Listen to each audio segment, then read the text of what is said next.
I had to go to the bathroom really bad. There was no bathroom around. I pooped my running shorts. Why am I telling this to you now? Welcome, everyone, to the Are You Ready podcast. That's how we do it here. This is Dan Walters, my running coach, best coach ever. Best coach ever. There you go. Trying to be. No. Oh, why did I say that? Meet Dan Walters, my running coach since 2017. And like most hardcore runners, he talks pretty freely about the human digestive process. Here's the thing, runners are pretty candid when it comes to digestive issues. Don't care anymore. You can't afford to care. Because next week something else happens, whatever. So how old were you when this happened? Sophomore in college, so it was Okay. 2005. When you're a sophomore in college, you think that you don't have to plan. But when you're in your late to mid 40s. You know, the 4 nearest bathrooms. Yes, exactly. Bailout exits on the highway, I right? literally have a physical reaction when I see a porta potty. Oh my God, right. It's like Why is my visceral. adrenaline pumping Yes, now? like I'm so happy. I don't need to use the bathroom, but I see one for But future if I reference. did, wow. Exactly. In this week's episode, we, of course, talk about running. But more than that, I want to share the story of how this one-time engineer turned his passion and side hustle into an incredibly successful career as the head coach of DWRunning, the Chicago-based running team that Dan today leads with his wife, Allie. DWRunning currently boasts 288 race wins, 496 Boston Marathon qualifying marks, 5 Olympic marathon trials appearances, countless personal bests and age group wins, and even 1 beer mile champion. The diverse team is composed of everyone from former college track stars to university professors, from an age group world champion to a lawyer and content creator.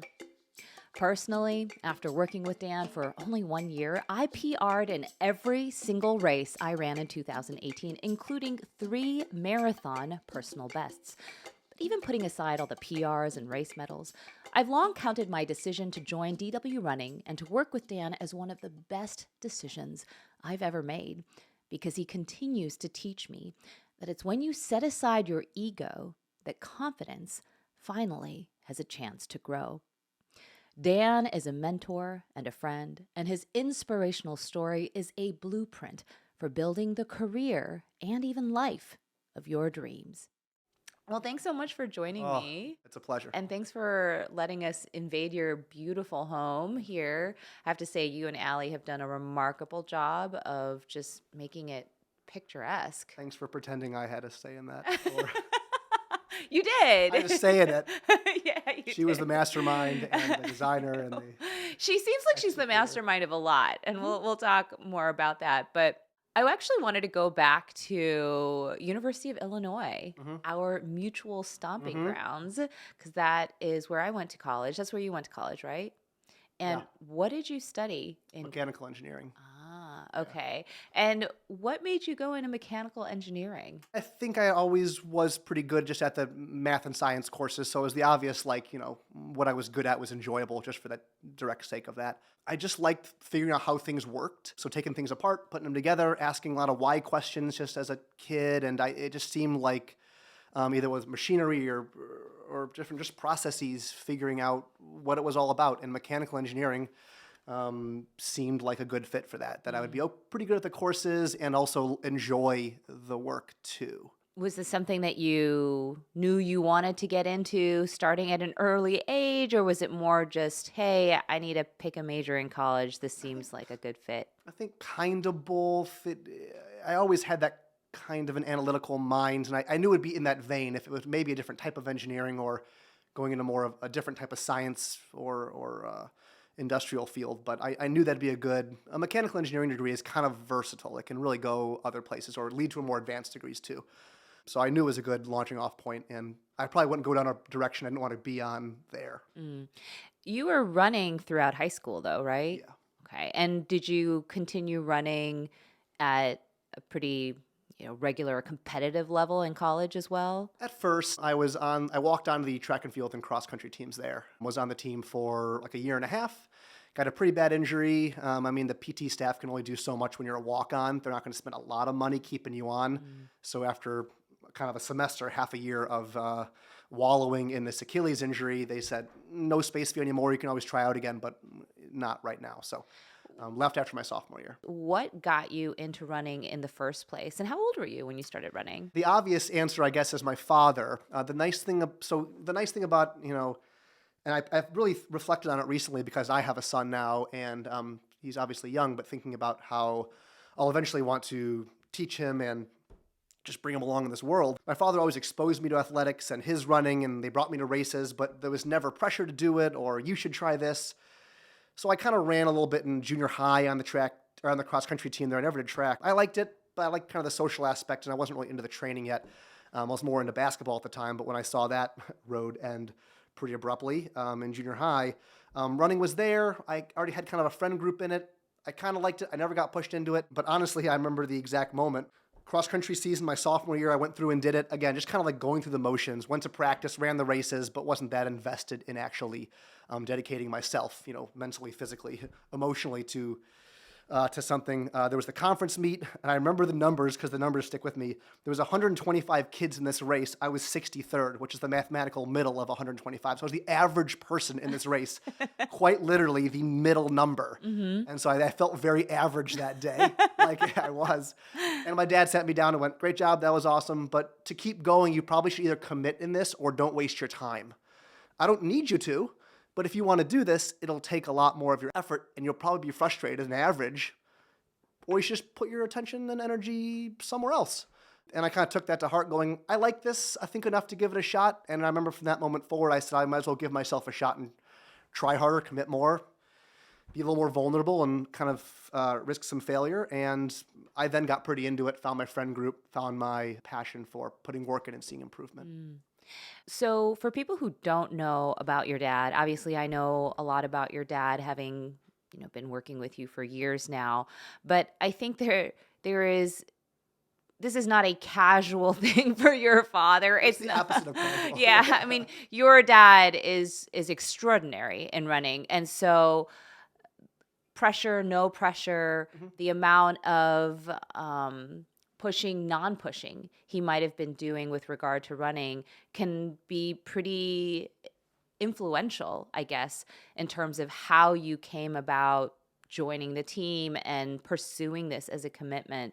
Can you talk a little bit about, just very briefly, what your father's background is in running, his achievements, and then we can talk a little bit more about his approach towards your running. He was part of a family that moved around a lot in his youth in the Chicagoland suburbs, so never really got a really good home base of friends and community, and I think was looking for community in sports and tried everything, and it didn't go that well. He was small and skinny and underdeveloped through most of his adolescence, as I was, and found running and was pretty good at it, but also found something where, as we know in this room, if you put some effort in, you'll see some improvement almost at any level. Just you can kind of pick yourself up by your bootstraps and just work and get better, even if you're not very talented. So he found that, and he found a couple coaches that believed in him starting in high school.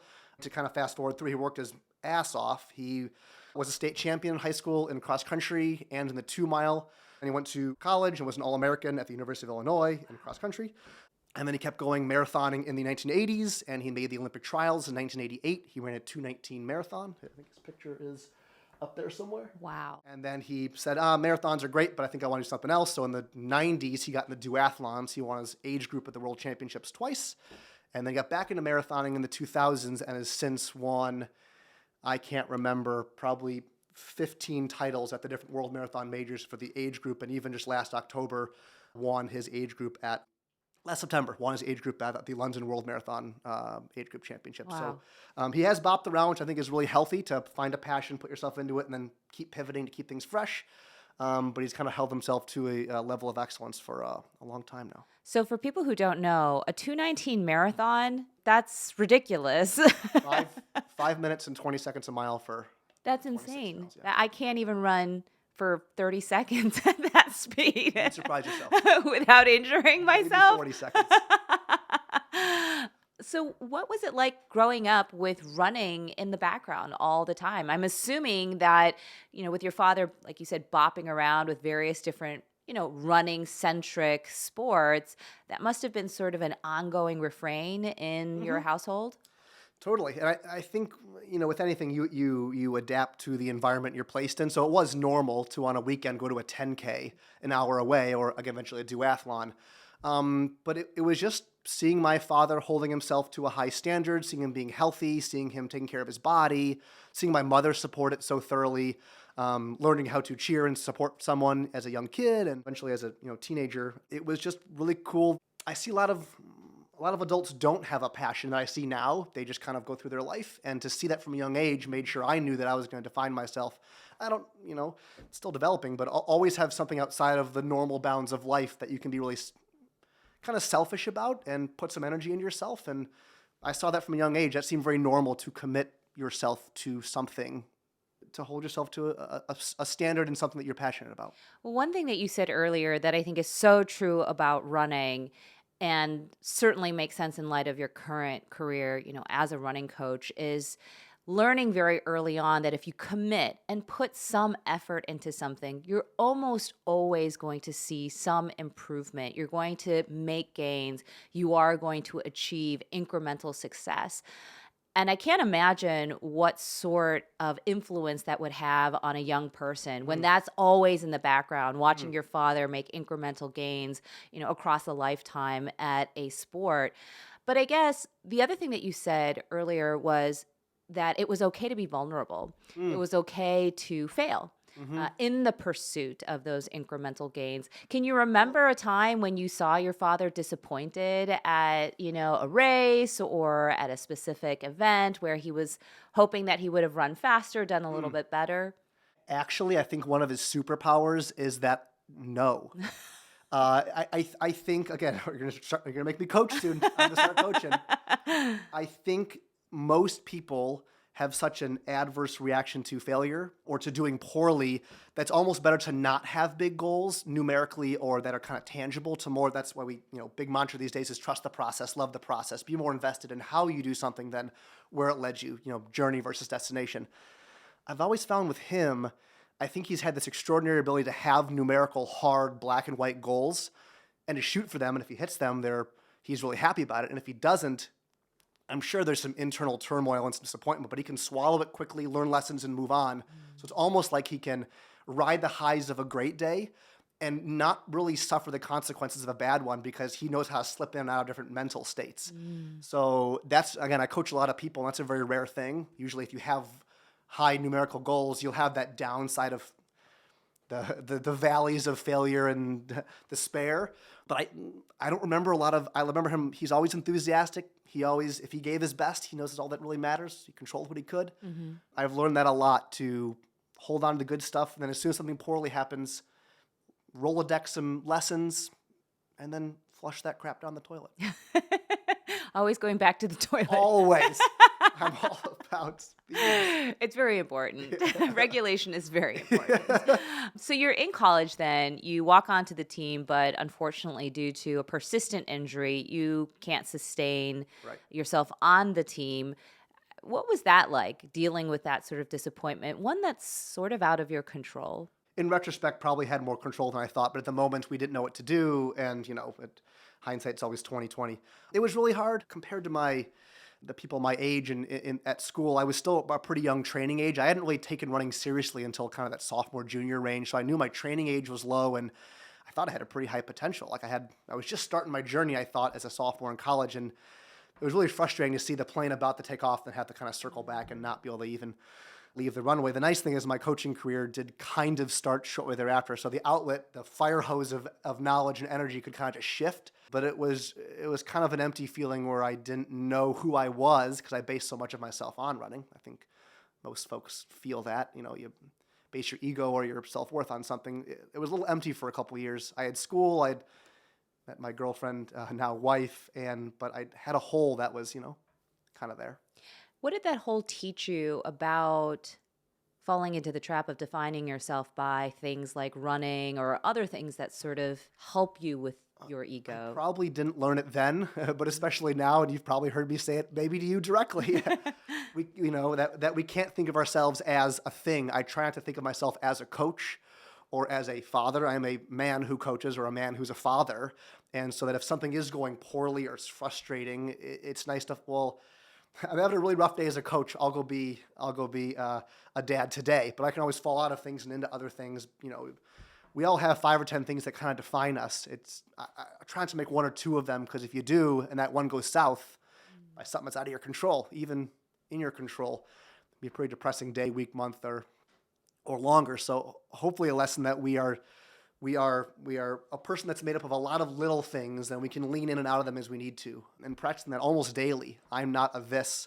I'm a person who does this. I think that's so important, because we talk a lot on this podcast about passions and finding your passion, incorporating your passion into your life. But I think there's sometimes a misconception that by definition, a passion needs to be all-consuming and defining. But I think what you describe, and it seems to me what you described about your father, is that you can be passionate. First of all, you can be passionate about more than one thing, right? You can be passionate about your family, your career, and running. I know your father is a very accomplished pilot. He can be passionate about traveling. And those things don't need to necessarily consume or define you. And in fact, it may not actually be a good thing to be so defined. 100%. There's a really good book called The Passion Paradox by Steve Magnus, and he talks about that, where especially when you start something that's passionate, you find that hard work works. So more hard work works more, and it does work for a long time. We usually end up tightening the noose around our own neck and eventually suffocating ourselves. So finding, being very passionate, being all in, but having outlets, having off times, having other things you're good at or enjoy, knowing that there needs to be, breaks on a daily, weekly, monthly, other cycle level, has been really important for me. I built this team or my own coaching style with a lot of hard work, but I've become better, I think, even the last few years, learning how to turn off and reset and be Dan that's not a coach for a while sometimes. I come back and I'm a little more refreshed. Well, speaking of outlet, it sounds to me that, at least at first, coaching was an outlet for perhaps the disappointment you felt at not being 100%. a runner. So take us through that. I mean, you're a sophomore, is it, in college? You don't get a spot on the team anymore because of your injury. How did that turn into coaching?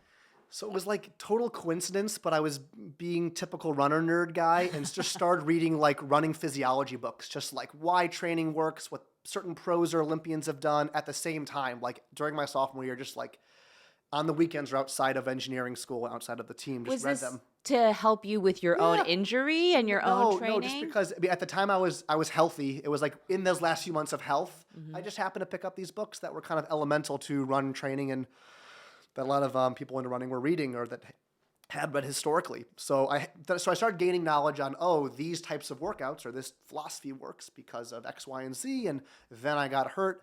I kept reading. It was kind of fun outlet. And all of a sudden I'm sitting a year later, a little more educated, a lot less running, going, this is all pretty cool. And at the exact same time, again, I met Allie, my now wife, who had just recently, all at the same time, also left the women's team.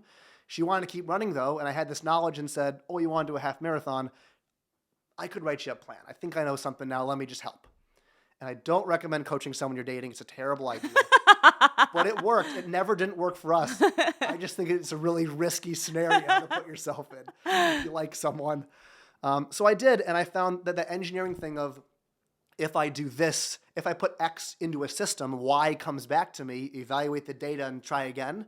Just that intuitive experiment and analysis thing made total sense to me. So I didn't have a lot of physiology knowledge, but I did have a lot of try something, watch the results roll in, and try something new. And she was a willing participant. Guinea pig, exactly.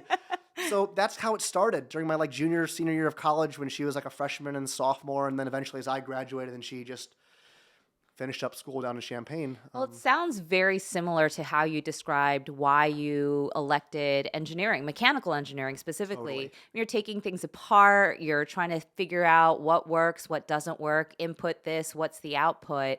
So it sounds to me that a running plan, you're putting together a series of runs, but you're also trying to figure out, well, what works for this particular runner, in this case, your girlfriend. I really look at training as just a series of experiments. That's all for me. That's all it really is, and that's why it's why if you're on my running team, or our running team, you have a weekly call with me, because sometimes I'll give if I give you a workout, Joanne, I want to know well, how did it feel, Joanne? I need to know. Give me as much as you can so I can give you something even better for the next week, the next month, the next training cycle we do. That's just why I like training, is because it seems like this cyclical thing where the running results matter, but your life matters, and the weather matters, and how you felt mattered, not just the numbers. I like that. Like, it's all synergistic. I like how that all mixes together. So how did Allie's half marathon go? Amazing. She did great. Yeah, she kicked a lot of ass. Best marathon Yeah, ever. she crushed. No, and she had a lot of fun, and I know that she left the team in Champaign because it wasn't, for a variety of reasons, but, the connection with her coach and some enjoyment stuff, and we just let her have fun and get fit, and it was something that, kind of formed a lot of philosophical things for me now, was how she did in those early races, just letting her be the runner she wanted to be, doing the kind of holistic back and forth stuff that we do. Yeah, she was great from the beginning. At the time, did you ever imagine in your wildest dreams that at some point you would be opening your own business as a running coach? No. This was purely just for fun. It was, yeah. I mean, obviously I wasn't charging her money. There was no structure to it. I think I just sent her like an email once a week, or maybe we just texted, or we had dates and talked. It was very casual how we did it, but it worked, and it was really fun to see, like, again, do an experiment and then eventually get a successful final outcome. Was like a very fulfilling thing of try this for a series of months and get a really fulfilling result. Yeah. What was the half marathon she was running? I think she ran it used to be called the Chicago Distance Classic, which is now the Chicago Half Marathon, the one down at Hyde Park. And it was in 2010 or so, maybe 2009, somewhere in there. And in the meantime, you're still studying as an engineering student. Yeah, I would have been a senior in college, maybe my last semester as a fifth year, and maybe she was, sophomore or junior in that time. And then I've actually graduated, moved to the city, and she finished up in Champaign. I'm working as an engineer. She's studying to be an engineer, and I'm just kind of, again, still coaching her super casually, just writing plans, talk on the phone, dating. Ridiculous that this worked. Doing the young person thing. Yes. What was your engineering job? So I worked at Sargent and Lundy. They do consulting work for nuclear or energy plants, some fossil, some wind. I was in nuclear, so I worked on the on Exelon power plants in the Midwest. What was that like? Really cool. I mean, it's cool to say that you work in nuclear power plants, and walking into a nuclear power plant is an unbelievable experience, just knowing that you're near a nuclear reaction and that you get to help, lots of homes be powered. And working specifically in nuclear power is an outrageous amount of red tape and work to do little minute things because of the stakes of the whole thing. So I love being an engineer. I like the analytical side, but again, lots of paperwork and lots of meetings and lots of stuff that just, it's a lot of work to see little changes get done, again, because of the scope of everything. It ended up being just a lot of grind for me. Well, I can imagine you getting so elated at the results that you're getting with your girlfriend and training her for her half marathon and perhaps even future races.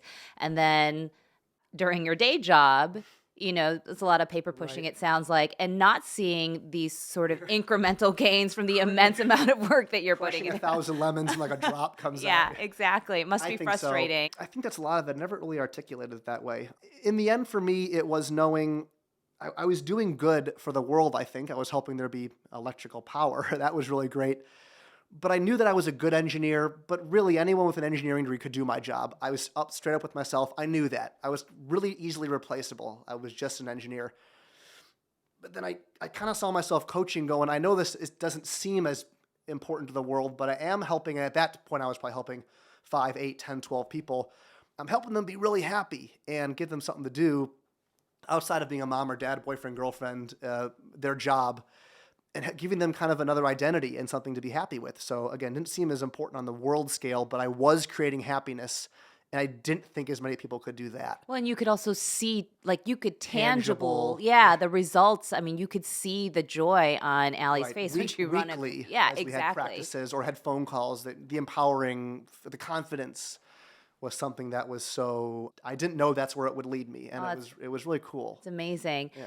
So you dropped in there. By that time, you were coaching 12 to 14 people. Yeah, right. How did you go from coaching your girlfriend to more than a dozen folks? We were just talking about your book before we started. It was kind of just word of mouth. She would tell a friend at school or a mutual friend of ours.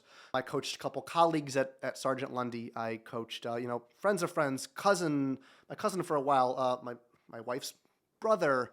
So it's just those really close connections at first. Hey, you're training for a 5K.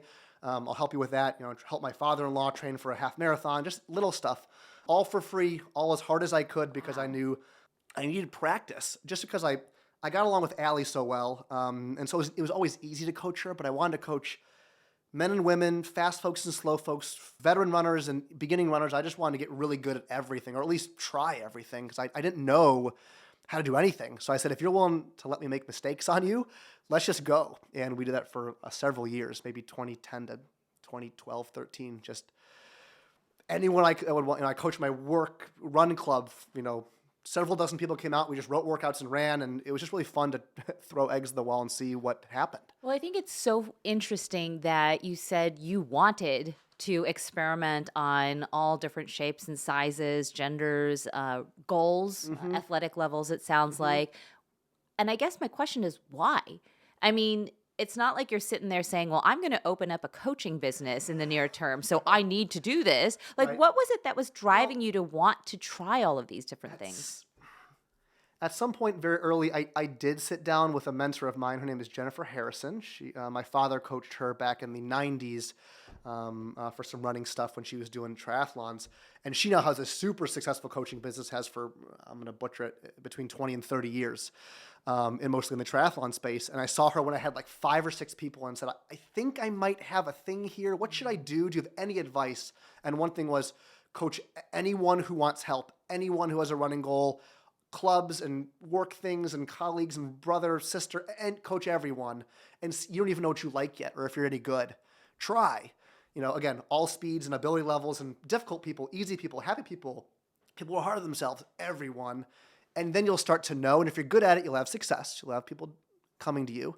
Then you can be picky about, I want to coach marathoners, or I want to coach older folks or faster folks or beginners. You don't know yet. So why don't you see if you can hack it at this.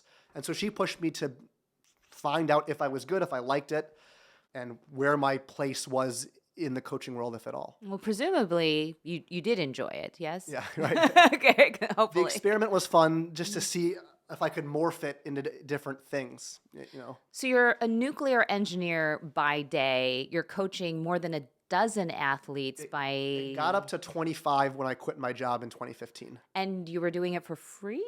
No, we started to charge a couple years before then, so, pay for personal coaching. And I was still doing weekend long runs and the weekly phone calls just at my lunch break. Like, I was really abusing working at Sergeant Lundy. Sorry if anyone works there still. Well, that's what I really want to know. A lot of hours from those clients. A lot of hours. So I would like to know that, because I think a lot of people worry that a side hustle can become overwhelming. Yeah. And it's hard to figure out, where do you draw the line between work and side hustle, or hobby even? Because at a certain point, sure, you started charging, but for a long time it sounds like you were doing this for free. Several years. It was a big belief for me that, first of all, I couldn't give enough value early. I was making too many mistakes to charge. And I wanted to earn just some good karma. I wanted to coach. If I did have success with you and I was coaching you for free, you're probably more apt to post on social media, to tell your friends, than if I'm charging you as much as I'm worth at the exact moment. I wanted the wildfire to spread by just having I want to start a lot of matches and not be having any price to entry early. So my thing was, I want to coach everyone under the sun for free. I coached the Marquette Run Club. I coached a high school group in the summer one year. In the winter, I coached my work club for free. I knew I wasn't worth it yet. And I knew the lessons would be, I learned how to talk in front of groups just with those groups. I learned invaluable stuff, and I never probably would have gotten any of these gigs if I'd said, it's some monthly or flat fee to do this in 2010 when I was just coaching with 2 people. Mm-hmm. So I just wanted to learn on the job, and if you trust me, I'll coach you for free for a while. And I think people undervalue early on when you're trying something, giving things away. And then when you're worth it, you charge. But I do think you have to earn it first, and you have to hustle a lot early. Where did you find the time, though, to do this? I mean, you're a nuclear engineer, for crying out loud. Yeah, I mean, I was only, it wasn't a super high.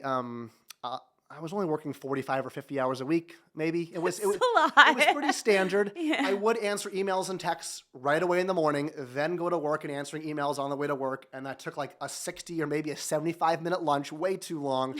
And email, then text and had phone calls, all lunch, back to work. And then on the commute home, also doing it. And then I just did it at night. What was that like, switching between coaching hat and nuclear engineering hat kind of throughout the day? Because I think Not ideal for flow states. it isn't. I remember when I was trying to do the Korean vegan and lawyer, and this is when the Korean vegan had become a little bit More of a overwhelming. Yeah. I was working on the book a lot. I was dealing with videos and all that you stuff. did was way crazier, by the way. I don't know about that, but A lawyer. I just remember it wasn't really the fact that either of them took up too much time. Time was one thing, but I always felt like I could manage the time. What I had so much trouble doing was switching between the two. It's kind of like, when you turn the engine off and on in your car, there's an immense amount of power that goes into just turning it on. And that's how I felt like every single time I had to switch from, doing a recipe to doing discovery requests. There's a term for that, some sort of inertia when you have that. Like there's a transition Oh my period goodness, between yeah. switching things. That's why, a whole different podcast is, when you have, social media or email open, you're trying to do things at once and do Yeah. everything like crap instead. Segmenting time is a good thing. Did that energy cost, the switching between those two, did that ever start to make you feel like you were resenting one or the other? Like, man, this is taking me away from my coaching, or coaching is taking me away from my engineering. I was never that disciplined of an engineer. I didn't really care that I was making me bad. I was okay. I was replaceable. I knew that. I was only okay at this. And even though I didn't have the goal of starting this whole team thing, I still just cared about it so much that I just wanted to really do that well. I wanted to just check in, check out of engineering work. I never felt that. I was never aware of it. Maybe I felt it, but maybe that means I was always meant to be coaching, and I love doing that. I didn't care if my engineering stuff suffered, but I wasn't trying to do both optimally. I was really trying to coach really well and just get through engineering until I could leave and get back to. Was it your goal to get to a point in your life where you could coach optimally? Not until right before I quit my job. I remember me and Allie started talking about it. We knew I had to make a certain amount of money each month before it was just like bare bones money, not equivalent to my engineering job money, to make it like the leap not suck so bad. And I wasn't even close to that when we quit. I was really barely making anything, but I just had a bunch of successes in a row. We had a good Shamrock Shuffle and we had a good series of races in Chicagoland, and then people ran well at this big marathon in Minnesota, and then we had someone qualify for the Olympic trials, then run really well at the Western States 100 out in California, all in a row, and I was still working a job, and I went, I'm quitting now. The iron's really hot. I don't know, I'm not making a lot of money yet, but I can market this now as like we're doing okay, and I'll have a lot more time if I just leave. So her job, I was really fortunate. Listen, her job was super stable, making more money than me, and I was able to take a chance because of Allie. Well, I want to talk about switching from being compensated with experience and being compensated with actual money. Because I think a lot of people, that switch to go from this is purely a hobby, I'm not going to ask anyone to pay me a dime for this, to no, now I'm actually providing value and I think I'm entitled to be compensated for that. What was that switch like? How did you start justifying charging people for something that you had previously said I wasn't providing enough value? It was kind of an arbitrary thing. I think the first time we charged was when I got an inquiry from someone who I didn't know, but that was mine. But if anyone related to me or friends or friend of a friend or anyone at work asked, I just automatically did it because if your connection to me was pretty clear, you might have not even felt obligated, but felt like it was a low barrier. But if you wanted to email a stranger to coach, they had thought about it and they were willing to do that. So that probably took 3 years of just coaching for free, coaching a lot. And I do want to drive that point home because I think a lot of folks, you should be compensated for your time. You shouldn't hustle for free forever. But why would someone hire me right away? Why? I think there's a lot of entitlement too when you start up. Like, look how much time I'm spending, but are you giving enough value to justify? Maybe you are, but I wanted to prove it for a lot of years. and have some success. And then, okay, I'm charging you and I have success now. And we have a team and a system and a flow. And I don't know, it just felt like once the demand started to pick up and I got a person who didn't know who I was, just an inquiry through email. Did you rely on your mentors or even your father, who it sounds like had done some coaching in the past, to figure out, well, how much do I charge this person? A little bit. And I made it a number that was really, I knew it was way undervalued because I just want to like get a little bit of time, a little bit of money. And you also, when someone starts paying you, they feel a little more, there's a more of a barrier to entry. When you're coaching for free, you do get lots of folks who miss their phone calls with you or they don't respond to texts because I'm not giving a whole lot. There's no barrier to entry, and it's okay if they flake on this. It's for free. I don't need it. But if I'm going to pay for this, in order to even admit say you're going to do that, you probably have some level of you have a stake in the game. You have a stake in the game. So I did notice that commitment went up when I started charging, and that was a good thing. And then I felt more obligation to be excellent, and we kind of went from there. So you talk about how you had seen some pretty incredible results. You had a good Shamrock Shuffle. You had a great marathon in Minnesota. By that time, you said about 20, 25? It was in the 20s, about 25 people, I think. And can you think of the actual moment where you said, all right, that's it. I'm quitting my job and I'm going to go full time? Or was it a series of moments? Every couple, that must have been in 2015. So every couple months in the winter. And in 2015, my wife and I had talked about January 1st of 2016. So about a year later, the goal was to making X amount per month. Again, far below my engineering salary, but to justify, I think we can live off this. And we were still far below that.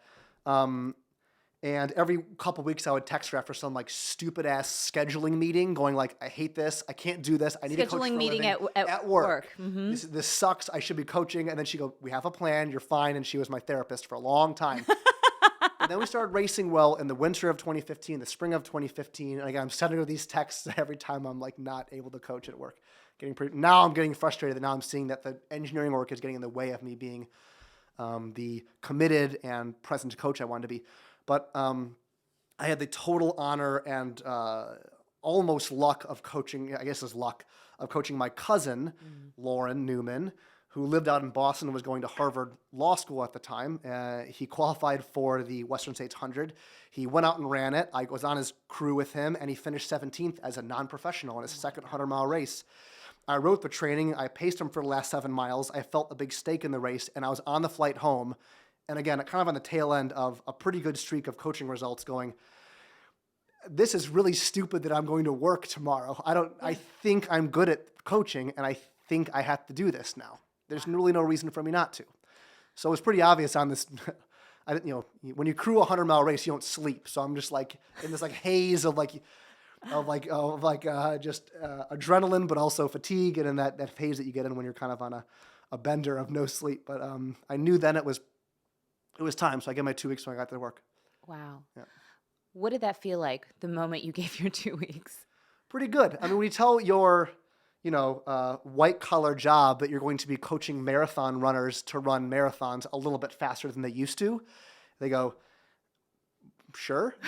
That sounds kind of We'll see you back in about 6 months. Yeah, we won't fill your spot. I was like, that's fine. It was very weird. I mean, a lot of my people I had about a 25-person work group. They knew I coached. I coached a lot of them in our work running groups. They all kind of saw me doing it, but my direct superiors had no idea that this job even exists. People run marathons, but who's going to pay someone to help them run a little bit better than they used to be? It's a crazy job title, but it was a odd reception on more, what the hell is that then? Good luck. Maybe some of both. I want to go back to some of the planning that it sounds like you and Allie were doing. You had said that, okay, here's the threshold that we need to meet. It may not be as much as we would have made if Dan stayed at his 9-to-5 job, but it's enough where we can get by. I think sometimes there's this misconception that when you're chasing your dream job or you decide to pursue a job that's more consistent with your passion, that it's just whatever, just be reckless and just dive out the airplane and see what happens, no planning, your back's against the wall, you hate your job and you just got to do it. But it sounds like to me that there was at least some pretty methodical thought that went into, well, There what's the was. world going to look like once I do leave? We knew that worst case scenario, we could technically live on Allie's salary alone. With me making zero, and we could do that. And then we also, my family lives in the Chicago suburbs. Allie's in the Chicago suburbs. If something terrible happens, we can move in 30 miles away pretty easily. We had the very high fortune of having most or all of our college paid for. So again, we had some savings in the bank from college and early adult life. So again, we were given a very nice padding by a good upbringing and support through family and just having good engineering jobs out of college that you run some numbers and know that even if I make nothing, Allie can support for a few months or a year. And even if I am not good at this, don't like it, not what I want to do. I have an engineering degree. I can probably get another job, even if it's not the same place. So I had a unique scenario where I looked at the exits and went, those are all pretty appealing anyway if I have to.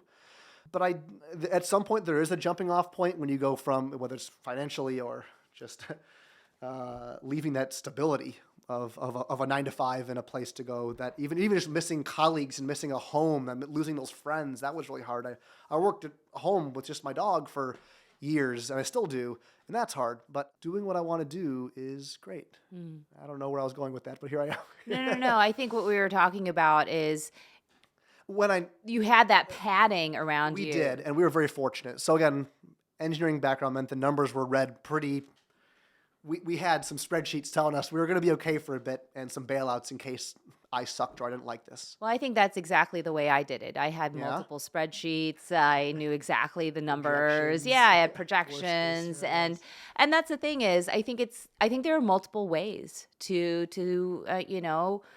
go about dream chasing. It doesn't have to be this reckless thing that some people think it needs to be. It doesn't have to be this moment where you're cornered and you feel like you have no choice but to go after it. Right. It can also be methodical. It can be a little bit risk averse if you want it to be. Yeah. My point is that there isn't just one type of person that's allowed to chase their dreams. There are lots of different people who can do it in their own unique way. One of the things that I love about your story is that it sounds like for the first couple of years, you were essentially coaching for free, which I don't know that you would have been able to do that without your engineering job. No, of course not. Yeah, totally good point. And again, I do get a lot of people getting into coaching that are really shocked by that. Like, my time is valuable. It is, but are enough people going to think it is? It's valuable to you, but make sure that others are getting enough value and that you're building the education you need. Because you can get certifications and read books, and it's all great, but I learned so much by just diving in and making mistakes, and I was much more willing to make mistakes and convince someone else to trust me. If I'll hustle for you, and all you gotta do is post about me on Facebook. This is back in 2013 when people posted on Facebook a lot. They still Facebook. If you do well, and if not, it's all good. Give them a way that's like, there's not much risk here for you. Let me hustle my ass off for you, and let's see what happens. And that was a lot of our early days. Well, I think that you raise a really good point, because there is something to this idea of, well, I put in so much work into this. I studied so hard. I, stayed up all night creating the spreadsheet for you. But if it doesn't produce results, right. And I'm not just talking about that you are, in fact, running faster. There can be all sorts of ways to measure your success at running. We talked with Amy Porterfield a couple of weeks ago, and she talks about what she calls her 10% edge. You don't need to be the eminent expert on any given subject in order to teach that subject. However, she said there is one rule. You need to have results. You need to be able to point back at something and say, see, I get results, in order to actually provide value such that you can start charging for it. I had no results early. So how was I going to get someone to trust me besides just, leaving as little barrier as possible? And also, to that point, working, there is a lot of talk around, work-life balance and turning things on and off. I'm a big believer that if you do want to make a dream happen or a side hustle happen, there is a lot of the crazy nights, the $100 work weeks. I think for most things, you have to have a little period of time where you get a bonfire started. It has to be a ton of that, just grinded out, overnight working, weekends, holidays, vacations, everything, to get a really big dream off the ground. Eventually, you have to find a cruising altitude that's sustainable for a long time. But those early years were just a ton of sorry, let's use the opposite word, no free time or casual time for 3 to 5 years. Well, before we launch into the 3 to 5 years of no free time, let's just go back to day one. Sure. You've just quit your job that you've had now for a few years, that you spent 4 years pursuing a degree for in college, and now you're your own boss. What was that first day like? Well, literally, it was the Big Ten 10K. There's a big 10K in the city, so I quit on a Friday, or I left on a Friday. Maybe it was Sunday. It was 1 or 2 days later. We had 10 people go to this race, and I got to be there knowing this is kind of my job. So actually, when I was kind of boots on the ground there, it was pretty cool Hi, to Penny. to know that what I'm doing now is right in front of me, and not like just something I do until my Monday commute starts again. The weird thing for me is I still feel this. I quit 7.5 years ago. It still feels the same. It feels like it just segued right into coaching. I've been coaching for a long time. It's the same every week. I write plans. I have calls. I have a long run that I do with the team every week, and it just felt like the same because I'd been doing the side hustle for so long with a job. I just got to drop engineering and take on more athletes, and I don't know, it was a very good dovetail for me. But there was something at least that couldn't have stayed the same, because obviously you're no longer coaching 25 people, right? Like the number one up, you mean? Yeah. Well, overnight it kind of didn't. So now I had more time to build out, like, let's chase some partners. Let's plan more detailed workouts and group runs. So I did have a lot less workload at first, but I now finally had time to do a macro. I was living so much like in the day, in the week. I had no wiggle room because I was commuting and working and having a work life as well. And then all of a sudden I had a time to go, okay, if I'm doing this now, can we make this group of individual people I coach a team? Can there be a brand behind the team? So we got Under Armour as an early sponsor for the team.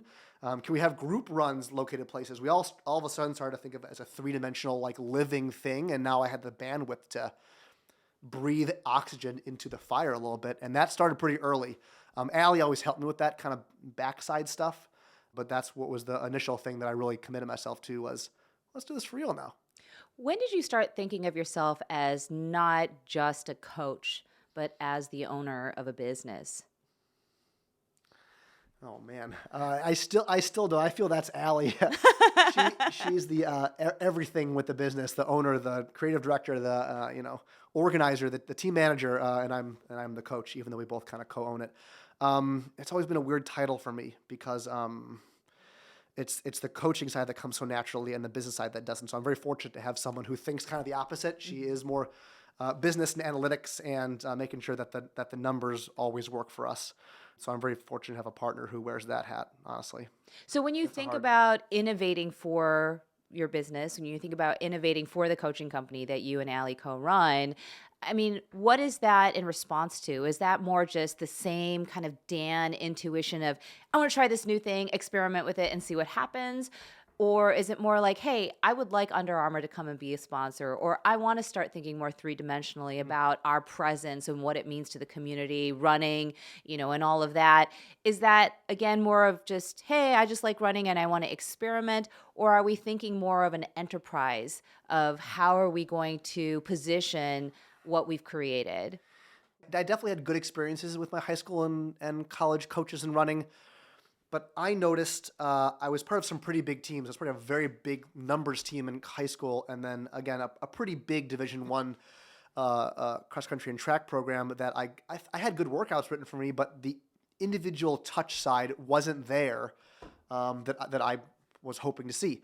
And then I get into the real world and I see kind of a similar thing, but that's how it's supposed to be. A lot of run clubs, 20, 30, 50, 100 people get together. There's no real coaching. We just might do a long run, might do an easy run with a beer after. Good community and energy, not a lot of like high-focused training direction. On the flip side, we noticed there's a lot of individual marathon coaches, virtual coaches. I'll give you a plan, and I'll have a call with you, and I'll coach, Joanne Molinaro. But do you have a team? Do you have a synergistic energy, group workouts? Maybe, but they're not really, again, three-dimensional and hardy. We noticed that. We were coaching people. It seemed like teams were shaded one direction or the other. And I said, once we saw that, we said, I think we can do both really well and kind of fill a space. I like to lead groups, but I also love that one-on-one experiment part. I think that's a a place we can go. So I tried to match up what I like doing amongst what we saw was maybe just a gap in Chicago or with how I'd seen other teams and clubs being run. So I guess it was just matching. Yeah, it was matching desire and a gap in the space. Yeah. So it sounds like it was something that you I noticed. wish I'd had. Yeah, as a solution to a problem that you'd had when you were younger. I started coaching my team. Like I never talked to my college coach every week, and he had 20 athletes. I didn't talk to him individually outside of like practice time. I said I always wish my coach would have like an open office hour and say, you have to come to see me on a Monday. We'll grab a cup of coffee. We'll just talk about life. And because I'm as an engineering student, if I had 3 tests that week in a big project, my workouts were going to suck a little bit more that week because of my life. I wish my coach knew that. I really did. And I think I could have told them that. So that's why I started doing a weekly call with every athlete I coach. 15 minutes, no matter what. I don't care how busy Joanne is with her Korean vegan stuff or with being a lawyer. We're going to talk, because if I'm going to coach you, I can't just write your runs. I got to know, oh, you were stressed from this big thing you had to do. You had a deadline with your book. That's going to affect your long runs. And so I saw that gap going. I don't think a lot of coaches really want to dig into someone's life and dig on the emotional side or the holistic side of running being a slice of someone's life. So I was very passionate about that.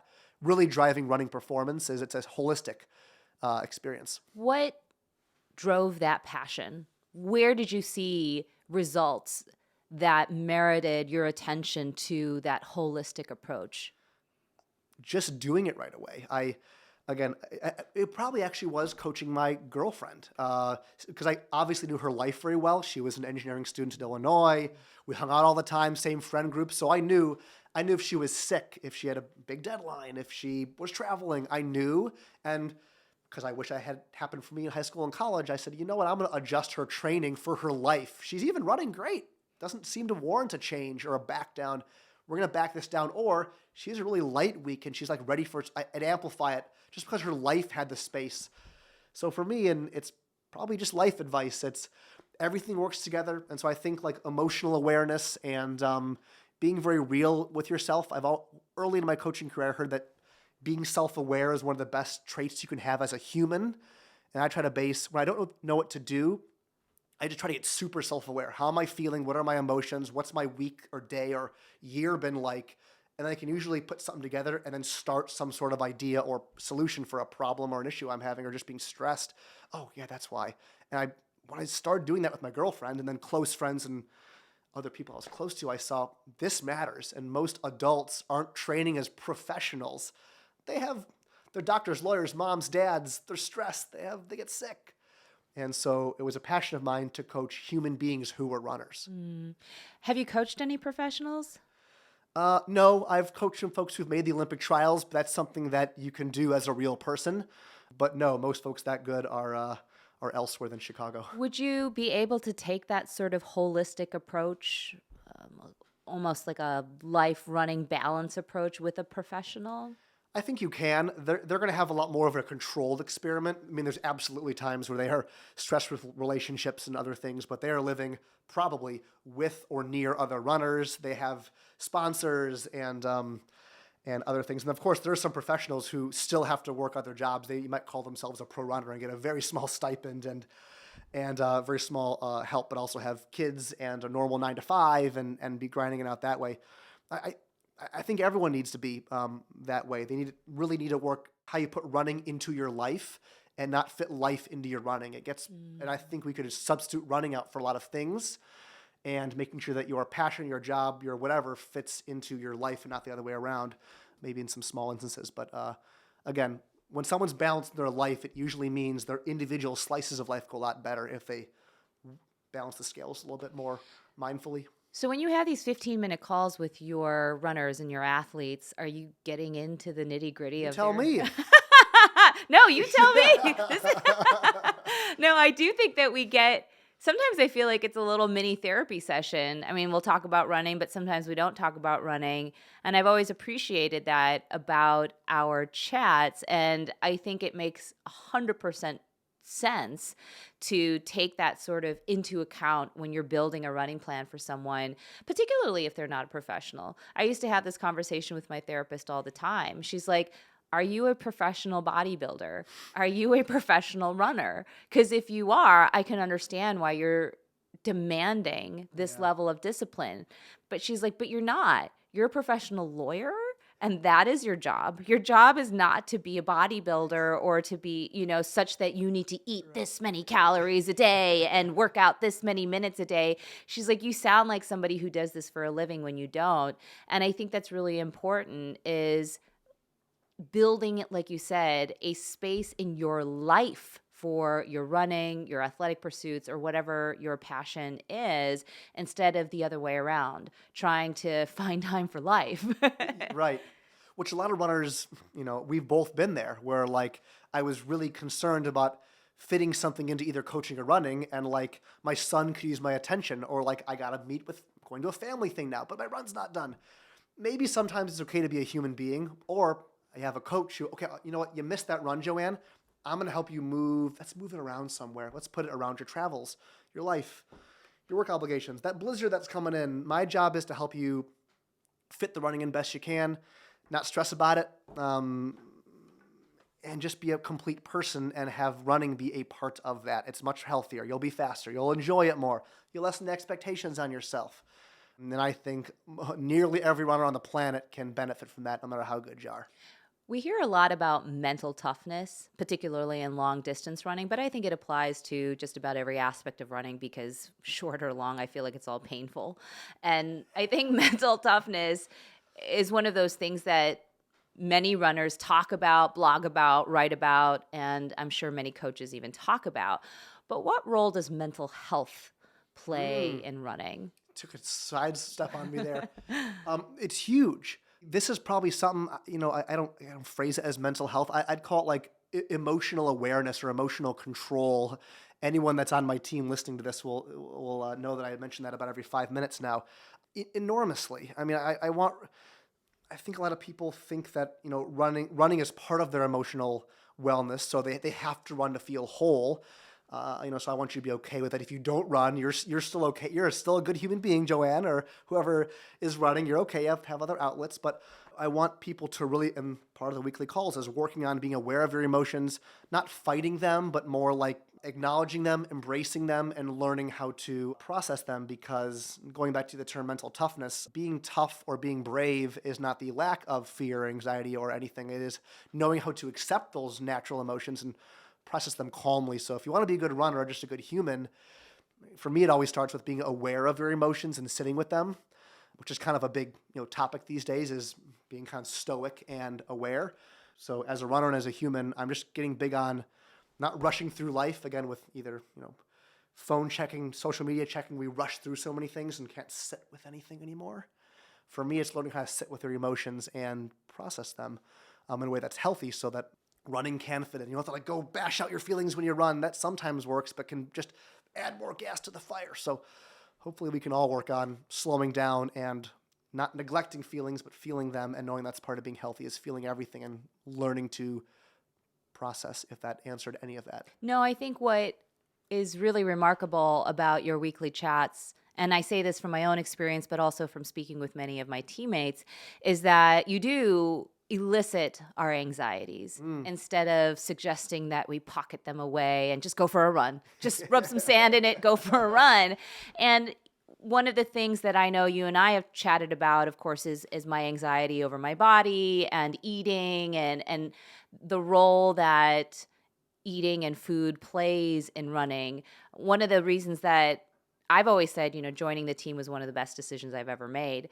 And part of that is because it taught me to view food as something purely unrelated to the shape of my body. I literally cannot run 13 miles if I don't put food into my body. It's just not possible. It is a functional thing that I absolutely require in order to meet my athletic endeavors. We've seen now with the story of Mary Cain, which came out a few years ago, and all of the ensuing stories, particularly from women athletes, but even from male athletes, the dysfunction that often attends a career in running and how that relates to their bodies, the shape of their bodies, the size of their bodies, the weight of their bodies. Have you come across that in your own experience as a coach? And if so, how do you address and tackle those issues? Wow, absolutely. And I'm really happy. We have work to do, but I'm happy as a community that we talk about this more. Just about, being stronger is a good thing, lifting weights is a good thing, eating before, during, and after runs is a good thing. It's Yeah, a you tell me to priority. eat like literally every day. I do tell people it's probably the only time I yell at athletes or get anywhere upset with them is when they're not fueling or doing that because, not to get into coaching weeds too much, but half of our job is to work out really hard and the other half, quite literally the other half of the job is to, build up the breakdown. If you break your body down and don't eat after or during, all of a sudden a hurricane rolls through the city and you say, well, I don't need to give any supplies to build this thing back up and learn a lesson from the hurricane. Why give the carpenters and the builders something to work with in your body? My job is to open these doors. So on the kickoff call with every athlete I have, I just ask about any dietary beliefs more as a fire starter to go, okay, well on this team we believe in quantity over quality, during runs, before runs, after runs, eating a lot of food. There is no racing weight, just being very mindful with your food intake. And I sometimes will ask, have you ever had any just thoughts about your own body image or being reluctant to eat during some periods of the year, times of the day? And I just want to talk about it. I always give space. If you don't want to tell me, that's great, but I am here for that. And so again, part of the behind the scenes thing is the weekly calls is also just to build trust for me.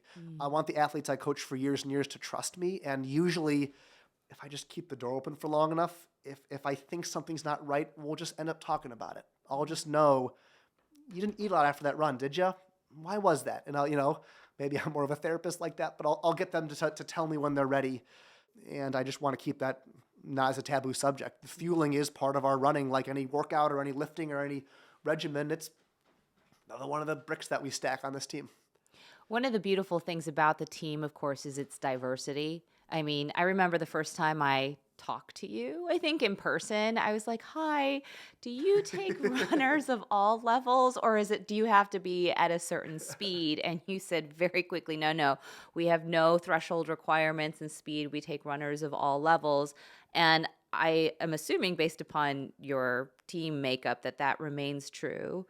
Right now, there's a wait list where actually it is a little bit higher and So speeds I got squeezed in, grandfathered in. The honest truth is we have such a small amount of turnover. We do have folks joining the team right now, but I'm pretty much at the capacity for my own ability, but also just how big the runs are now. Again, we are a little higher on the speed side, but there's not a lot of turnover. So the team is kind of the same team as it was 3-4 years ago, honestly. It's not that different. That's beautiful. Yeah. What was your first group run? How many people showed up for your first group run? We were doing, when I first started coaching Allie in 2009 or 10, I would bike alongside her for her bigger runs. When I started coaching the next person, and one of the people I started coaching very early was a colleague from Sergeant Lundy, Caleb, who you and Anthony know. I'd bike with both of them. If Caleb's a little bit ahead, I'd bike up with him with some fluids, talk to him for a mile or two, drop back with Allie. Then it became 3, then it became 4. I did a lot of 1 and 2 person bike rides where I'd be with someone for 3 hours, just me and them. And that's kind of where I learned how to talk to people for long periods of time. And they were very small at first, where I could really spend a lot of time on the run, being super intimate conversation and joking and just even in silence for a long time and just building that bond. It started super small, 2, 3, 4, 5 for years. And then this morning, how many people showed up for the run? We probably had 60. Oh my gosh. That's incredible, Dan. I mean, that must make you feel so good. It's cool.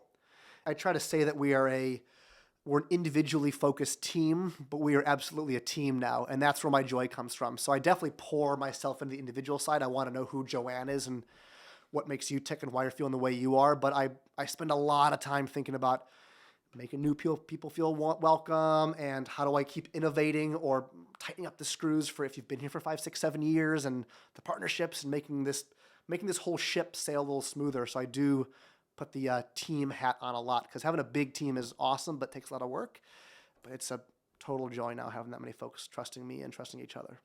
Is it difficult training all kinds of different athletes at different levels? I mean, even on these group runs, you have to give pacing to and specific goals to different groups of people. Is it difficult to do that in a cohesive way? I think so, but after this many years of doing it, it just seems like what we do. Yeah, I think it goes back to the engineering stuff. I like figuring out, well, if this person starts now and that person starts there, and the paces and the long and the groups, and how can I see them with the water and the different numbers. And every week I send out an email that has the details of the weekend long run, as you've probably gotten many dozen of those. And that takes us several hours to write every week because I want to know like where I have to be, where the team's going to be. Am I going to pick up someone at this mile and drive them in because they ended early and their group needs to get them back in? So I like that that's hard, and I like that I overthink it, kind of. I just like that it's not everyone go run 16 miles today, I'll see you back there. We take pride that we think about everyone's workout, and it's what they need within their smaller group that breaks down during the run. That's just part of it that we kind of like that grind. I can imagine the joy and even that adrenaline rush that you feel when one of your athletes, PRs, performs at their expectation or often exceeds their expectation. But take us through what it's like when an athlete underperforms, doesn't meet their goal, the one that you've been working 3 months towards. Like, how does that feel like? To me personally, Yeah. while I do talk a lot about emotional control and being calm and your life is holistic, I mean, I absolutely feel that disappointment. I normally try to give myself I see a result on my phone or I'm physically there and I see it in front of my eyes. I try to have some time to myself and give myself space to process emotions, like let myself feel sad and disappointed or even, frustrated with an athlete if they did something wrong, or I give myself space to feel that. And then again, I don't rush through it or like shun it out and say, be positive. No, let myself feel sad or upset and then keep it in context and take away some lessons. And then I try to see them or call them or text them relatively soon if it was a big race, of course, and help them process their emotions. Because I can get over this in a few minutes. If you run a big marathon after years, you're not getting over that thing 90 seconds after you cross the finish line. That can be an hour, a day, a week, a month of processing. So I'm going to help you just like grieve. So my job turns into give me a few minutes to process it, but I'm soon going to go into what can I give the athlete to no lessons, no teaching right away. It's here's a shoulder to cry on. You did great with what you had. We can learn from this, but give yourself some space and give yourself some grace and some space right now. There's a bumper sticker. Is it difficult having to have that level of positivity and encouragement pretty much at least 12 hours a day? I mean, while you're with your athletes, sometimes when I listen to you talk to me, I'm like, man, I feel so bad for Dan. He always has to be so positive all the time. And I imagine that he's riddled with anxiety and insecurity and all of the same things that I feel on a daily basis. Where does he channel some of that? I get asked that all the time, and I'm really good at compartmentalizing, but also I don't base my self-worth off of how you run. And that took me a long time because I was such a high-touch coach at first, writing individual strength routines and individual run assignments that were super detailed for years very early. It's become a little more homogenized to a team flow now, even though there is individualistic stylings and all them. But if someone runs like crap, I give myself a few minutes and then I go, I couldn't control that. I can influence it. And more life advice, the chief task in life is determining what I can control and what I cannot control. I obsess with the things I can control. For me, that's my effort, my attitude.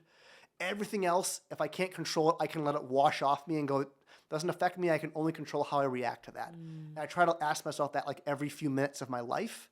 And so every phone call, if you have a bad day, got sick, got hurt, I can only influence it. You're a human outside of me. So I can stay positive because that's all I can control is my attitude. I want to talk now about the less visible partner to this entire enterprise. You have referred to we almost throughout this entire chat. And by that, I'm assuming you're talking about Allie, your wife, right? Of course. And she was your first client. Yes. She was your first experiment. Oh, man, she was the beta test. Yeah, she was the beta. At what point did she become less of a client and more of a partner to you in this? So she's never been a coach on the team, but she's always helped me. I mean, she majored in general engineering, which is really more the business side of engineering.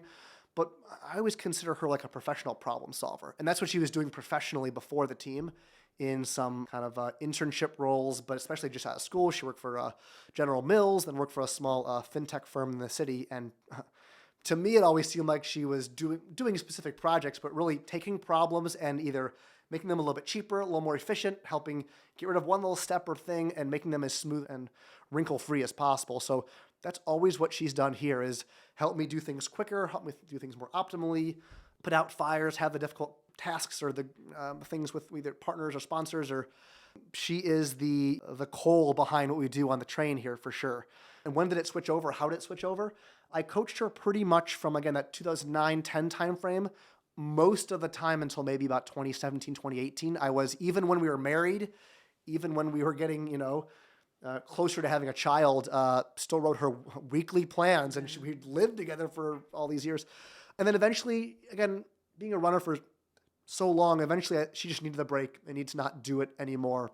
And she quit her job in 2018, I believe. And that's, again, maybe not coincidentally why she took a step back from running and just full-time job, being a team manager, website upkeep, partner liaison. Everything was really through her besides me being the front of the coaching side. She was just the furnace behind everything else. Mm-hmm. What was that like as a family, making that decision that one of the, predictable paychecks, or the only predictable paycheck in this family, would then also be eliminated so that she could join the business? For me, it was equally stressful from a risk, or from like, hey, we have to drop some major income here because she was an established engineer. But we now had proven the concept for a long time. She quit in 2018. Again, I'd quit 3 years ago. I'd been doing it with big team runs and team partners and other backers or like just, again, other businesses that believed in us for a long time now. We knew the odds of it tanking were fairly low. And again, the same families were around, but we knew the finances would be tough for 6, 12, 18 months, but we could build it. We knew that. If we had her behind me doing all the organizing I was trying to do, and that she was trying to do as like a just moonlighting for that, if she could do it full time now, I could take on more athletes. I could have more mental headspace. I could work on other things there. And we knew we could take on more athletes now. So that was, again, some financial hit, but also we knew we would, with a little more certainty, it was going to come back. So it was a very strategic decision. It wasn't just, Allie saying, I want to be part of this now full time. I think we had a number we wanted to hit, or just number of athletes or something like that, or really maybe prove how much per week I was doing outside of coaching and say, here's what you would start with and how you could build that, or you could have these leads to get a new partner, and that'd be what you work on now. Yeah, it was pretty strategic, and we knew, again, at that point, that was not much of a risk. We knew this concept had been proven, and we were super passionate about her organizing something for a living, me experimenting and doing that whole thing for a living. And again, we're such a yin-yang in that way, that we both like the thing that the person doesn't like as much, and compartmentalize. Even people text me all the time, can you do this for me? I'm like, text Allie, even though I'm like 4 feet from her. We know our roles really well, and we lead this team with kind of complementary skill sets. One of the things that I always think is interesting when one partner decides, hey, I'm going to quit the predictable paycheck job that you entered into our relationship with, and I'm going to pursue a business. I'm going to become an entrepreneur, is the range of reactions I think people receive from their partner. And, I'm getting the sense from you that Allie has, by and large, always been super supportive, but did she ever voice any concerns or doubts or, Dan, I don't know if this is really the thing? I mean, to be candid, I've always been pretty good at this. And it grew pretty slowly at first. So it was always like, sure, you're good, but we have a few people paying you to do this every month, and it's not that much money. And there's no insurance, and there's all these other things that come with a great company like Sargent Lundy and all the the padding it gives you to be with them.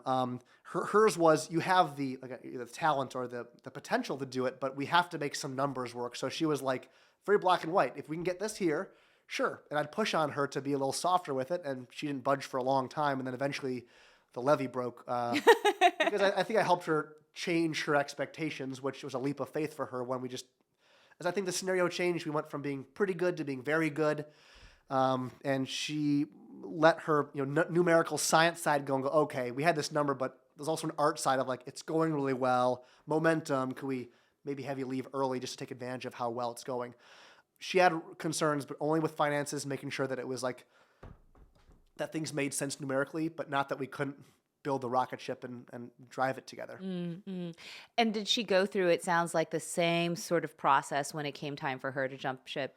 A little bit. We kind of knew that was going to happen though, because it was, again, we've built fairly regularly, like month after month, year after year, until we kind of plateaued recently with team membership, for 6, 7, 8 years. So when you start seeing it for 5 years, okay, in a year, we know how it's going to go. You can probably quit there. It's scary, but again, a lot more predictability through the experiment we've been running for 5 years. So not as much anxiety on that one. What's it like working with your partner every single day? Your life partner, now your business partner. I love her so much that this works really well because we love spending time together all the time. And we work in our house and we have a son here. So we're just in our house all day. He has daycare 3 days a week, but besides that, it is the same thing every day, besides giving ourselves time on the weekends. Things that help, we definitely give each other things. We don't really run together because that's time for ourselves. I cover with childcare and let her do some things, even just selfishly to go walk the dog without us, get coffee without us, and she the same for me to go see friends or go have our own lives outside of that. So it's more, those don't sound like big things, being very purposeful with making sure you have time, even if it's a weekend and it's us three hanging out, that's great time, but it kind of can feel like it's the same thing. So we do a lot of family time, but also a lot of Allie and the dog time, Dan and the dog time, Allie and a friend time. We really make sure that everyone's emotional and mental cup is filled, because if we just kind of float through life a little bit, given our scenario, we get a little burned out. We love each other, but the doldrums of just being in the same day all the time can kind of get you. So we try to give each other the freshness and that relief sometimes from having an outlet besides each other. You mentioned kind of earlier in our conversation that one of the things that you've been thinking about lately is your role as a new father and the introduction of running into your son's life. It sounds like your father did it in a fairly natural, kind of organic way. It wasn't like shoved into your face. You must run. You must do this, like it was for me. My dad forced us to play tennis every Sunday morning.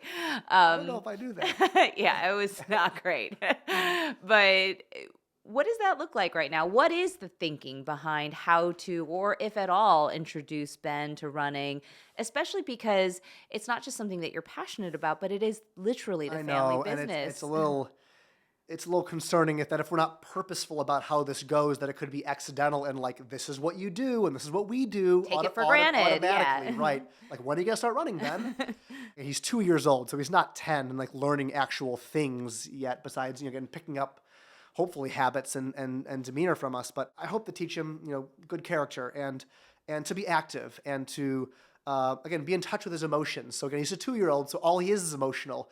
But trying to even now just introduce emotional control, which sounds crazy, but just starting to talk about it. I know you're feeling frustrated. I know you're feeling angry. Can I teach you that now? I'm not going to teach you to run now, but I can teach you that now. I can teach you about habits and, hey, every night before we go to bed, we brush our teeth and we clean up our toys. And that's a structural thing that I want to teach him early in his life.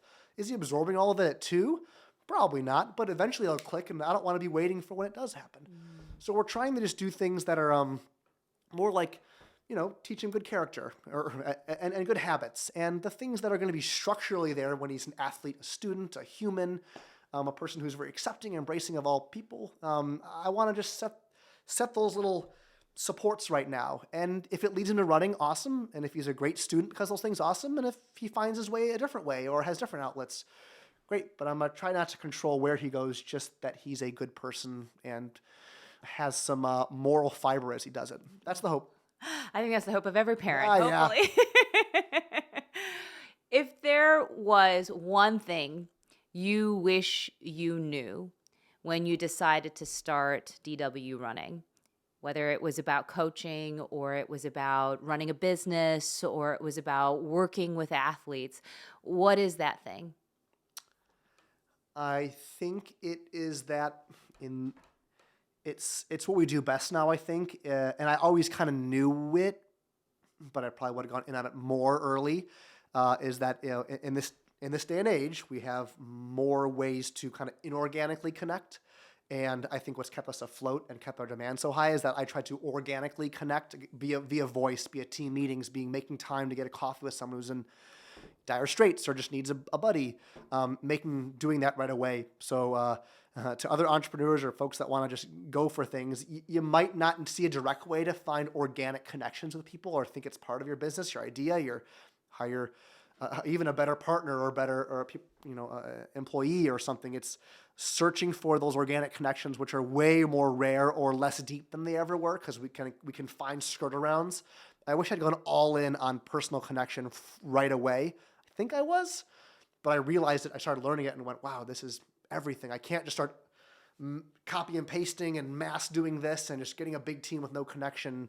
That's been my takeaway. Is it's a diminishing resource these days, and I think people that can really do well at connection are the folks that will. It's one of the reasons you're successful is you connect with people. Wow. What a way to stand apart this day and age when everything is about how can we scale? How can we do this more efficiently? How can I leverage social media, which will reach this. I'm going to reach Same 1 million time. people instead of 10 people by doing it this way. But the cost, of course, to that is this organic connection where you get to go deep instead of wide. There was absolutely a play where we could have built this to be hundreds of people big with enormous workouts. I think it could have been really cool, but those things already kind of exist. You can go to runs in Chicago where there's hundreds of people. You can, and it's so cool, but I'd be doing something that already exists. Or you can mass coach thousands of athletes. And again, is it making more money? Is it having more influence? Is it being nationwide? Maybe. Those things already exist, but I saw that having a super high connection, super high, like personal connection with every athlete emotionally, I didn't see it done at any sort of scale, and I thought I could do that. So I think a lot of people can work on that side of whatever they're passionate about, is remembering that it's a really rare thing now to have that with who you're buying something from, what book you're buying, who's behind the Instagram or who you're hiring for this. That personal connection, we all don't have as much as we did 10 or 20 years ago. No, that's the thing is maybe 50 years ago when people were running their business, that was everything, that personal connection. It's attention, the ultimate commodity now. Exactly. And now it's turned into exactly what you just said. It's been commodified to an unrecognizable degree where we now take it for granted that personal attention is not something that anyone is entitled to. I'm on hold with a computer. Exactly. Yeah. So that's what we've tried to go. The hardest days of my week are Mondays and Tuesdays. I talk to every athlete. Again, emotionally get drained from 8 a.m. to 6 p.m. But it's the reason that it's the lifeblood of the team is, again, the personal connection. I know that I need to be in tune with everyone and give them that. Well, speaking of, keeping it about personal connection, what do you see as the future for DW running? This. I think we've found where we're going to cruise now. Having a team where who's going to be at practice next week, next month, next year. Having partners that were here 3 years ago, that you start to know the people that work at these running stores and with these companies, and having this turn into more and more of a family. Again, we don't have a lot of turnover, so I like the days when there's in this winter phase where a few new folks have joined, but again, it's very few. It was nice when it was turning over, when you guys joined, because it was new faces and new friends, and that was kind of cool, but we are really this family who is kind of in it together now. So I think the future is just tightening the bonds and trusting each other more and being more vulnerable with each other. And also I think something I want to tackle this year specifically is we are a very tight-knit team. People also hire a running coach when they are busy, lawyers and doctors and moms and dads, they don't have a lot of extra time. I think if we've had a shortcoming, it's we have not integrated ourselves in the greater Chicagoland running community as much as I'd like to. Part of it's been my hustle, getting married and starting this and having a son, but it's time that we reach out to other run clubs and coaching services and other groups and go, let's all be a rising tide lifts all ships type of thing. So I want to be better at that this year, not being a vacuum, but to help empower other runners and athletes too. So I think that'd be a personal challenge to myself and the team. If you had any advice for somebody who's thinking in their mind right now, I've never run so much as a mile, or it's been 20 years since I last, put my foot out on a track, or I'm not a runner, but there's also a part of them that says, but maybe I could be. Yeah. Maybe I could be. What would you tell them? I don't think you necessarily have to hire a coach. Again, can be a high cost thing, again, a higher barrier than you need. But it'd be finding some sort of plan. Is it someone you know who has a kind of a free plan, or you saw this, or something light, and beginner to follow? Maybe getting an accountability partner. Hey, a brother, sister, friend, if we start this thing together, would you do it with me? Make a goal that seems almost like embarrassingly low. It's not worthy of your time. Don't set any expectations. I'm going to do this local 5K. I'm going to run one time around my block, which is a half a mile by the end of the month. I don't know, make a low-hanging fruit type thing, because momentum is a runner's best friend. And too many runners go, even advanced runners go, if I'm not at the top of Everest, is the climb even worth it? We all struggle with that. We get out of shape, we get sick. How do I restart this thing? Do something super right in front of your eyes. Kind of get a little bit better by next week or next month or next year. Build that confidence. Build that confidence, momentum. Once we've all been in that momentum state where I have months behind me, how do you start that with quite literally a single step? So an accountability partner can be really anyone or anything, even just on a big poster in your kitchen, what days you've run, to start something tangible, or a text with someone, a plan of some sort that's very light and seemingly too easy. Not forgetting that you're an athlete too, so you might have not a run plan, but you might do some strength classes or some very light, again, strength and mobility work, or a core workout, something to do besides running. It'll give you more of a tune with your body.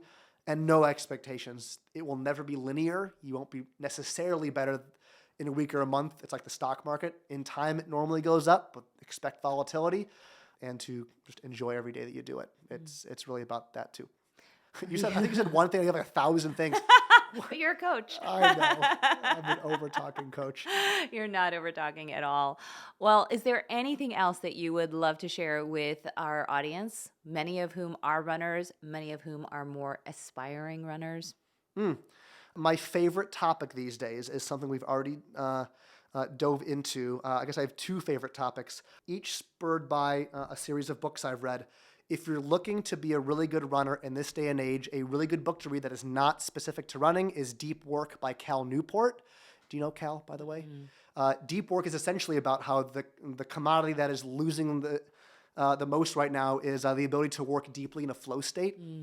The world's problems are getting bigger and bigger, and people's attention spans are getting smaller and smaller. So if you get good at working in a flow state, odds are you'll be a better employee, better father, better, whatever your task is.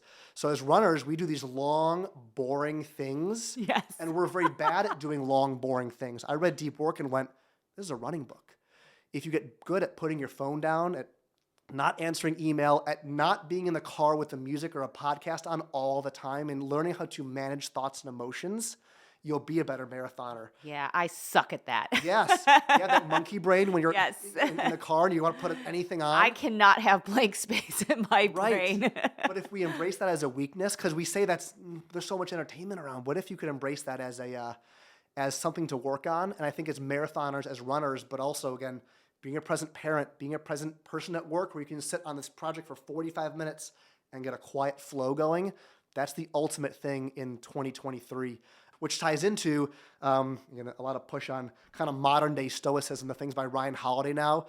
The obstacle is the way and stillness is the key. All these books that kind of work on being still, being in touch with your emotions. Again, it very much for me is tied into that deep work philosophy. You can find all kinds of stuff on how to train right and hire a coach, and that's great. But most coaches, I don't think, really dive into, great, when you're 16 miles into a 22 miler and it sucks, what are you going to do about it? And learning to be in touch with fear and anxiety and pain. Mm-hmm. Not shunning it and putting a song on to put the shield on, but instead like waves on a beach, letting the waves just crash over you. I think that's a runner's secret weapon, is knowing that pain is inevitable. What are you going to do about it? So again, read Deep Work by Cal Newport. Read all of Ryan Holiday's books, which make you slow down and think about your mind as a vessel for courage and not something that's just kind of monkeying around in there. That's what I think a lot of runners will get a lot of joy from their running, and just be better performance-wise too. Amazing. Well, I think that's about it that I had. I loved our conversation. I've had a lot of fun. Good job, Dan. Thank you. Good job, Coach. Thank you for the attaboy. Thank you so much for having us Joanne. here. You're the Yeah. best. Oh, no, this is such a delight. And I'll end with one thing. I remember A couple of years ago, I was driving into the office and I saw somebody, they were bobbing their head. It was winter, it was really cold, and I could see just a red hat bobbing up and down along, I think it was State Street.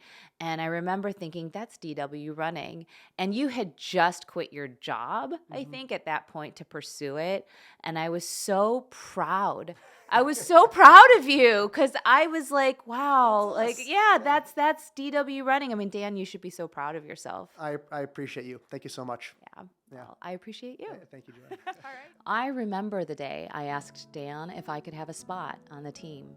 I'd joined Anthony, who Dan was already coaching, for his Wednesday workout at the track. It was so early in the morning, the sun had only just peeked out from behind Cricket Hill, the grassy mound that observed countless runners complete their loops each morning. It was cold, probably in the low 40s, but just about everyone was running in t-shirts and shorts. I wandered over to the grassy area inside the track. Dan was still holding his stopwatch as he chatted with his runners, several of them still bent over as their frosty exhalations joined the air above them. I introduced myself in my very typically socially awkward way, saying, "Hi, I'm Anthony's wife. I was wondering, do you only take fast runners?" Without missing a beat, Dan answered, "We take runners at all levels." And I know you know what I felt in that moment because you probably felt it as soon as you heard Dan's voice. Safe. Eventually, after years of weekly coaching sessions, weekly long runs, and dozens of races with Dan Walters, I would also add the following words: challenged, pushed, and empowered. Thank you, everyone, for joining me for another episode of Are You Ready with Joanne Molinaro. Special thanks to Allie, DWRunning's co-founder and behind-the-scenes magician, as well as to all the members of the team who allowed bits and pieces of their own stories to make it into this week's episode.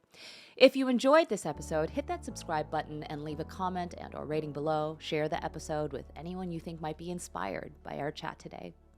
Otherwise, until next week, I hope you have a wonderful and lovely day.